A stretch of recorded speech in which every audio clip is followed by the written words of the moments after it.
প্রচণ্ড রোদ্রের মধ্যে ওখানে আমরা আয়া পড়ছি যেখানে আওয়ানোর কথা আসলে এখানে আজকে আমরা একটা মানুষই আছে মামার বোনের, তো তার লেগে আওয়া দেখা যাক, চলো তোমরা দেখাই।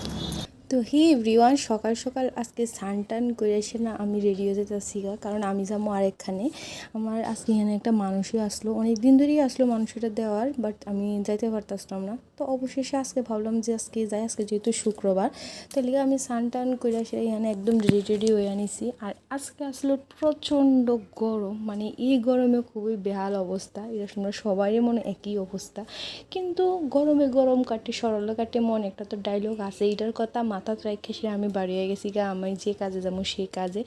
অবশেষে যাওয়ার লেগে আমি রেডি, আমার বোন টোন নিলাম, বেসিক্যালি ঠিক আছে আমার বোনেরই।